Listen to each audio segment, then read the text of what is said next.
Il est difficile de passer des vacances romantiques à la montagne sous les aurores boréales quand quelqu'un vous tire dessus avec un viseur laser. Il est également difficile de passer plus de temps à regarder deux personnes traverser un paysage enneigé sans s'ennuyer. Cela commence facilement. Nous sommes présentés à David et Nadja, qui semblent être un couple raisonnablement heureux.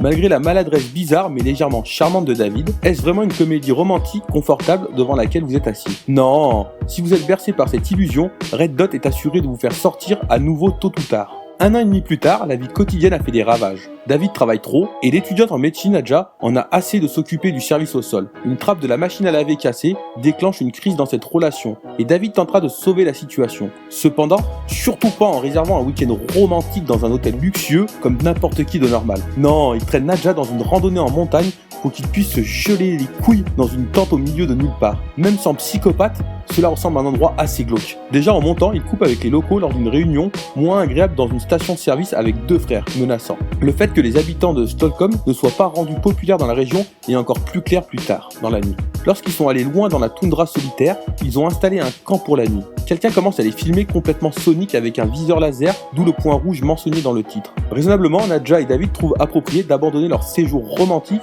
et de s'échapper dans la nuit glaciale. La chasse a commencé. Mais qui les suit et surtout, pourquoi? Oui, la réponse à cette question devra attendre.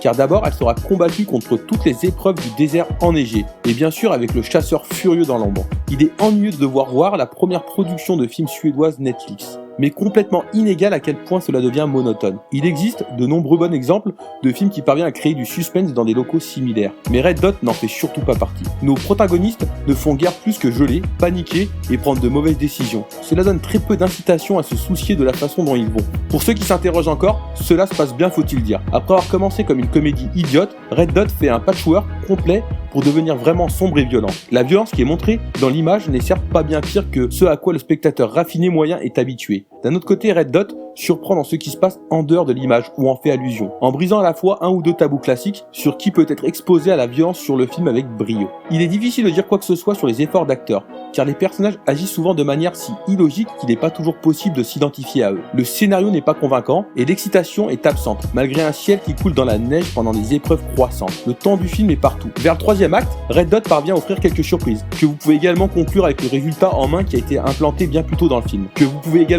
avec le résultat en main qui a été assez bien implanté plus tôt dans le film. Malheureusement, il avait cessé de s'en soucier depuis longtemps. C'est aussi une tournure assez audacieuse, qui joue fort avec l'engagement du spectateur envers les personnages. Malgré le temps de visionnage modeste, d'1 heure et demie environ, on a l'impression que le film dure depuis toujours une fois le climax livré. Red Dot ne semble malheureusement pas être un succès, et ne semble pas non plus faire des merveilles pour le tourisme de montagne suédois.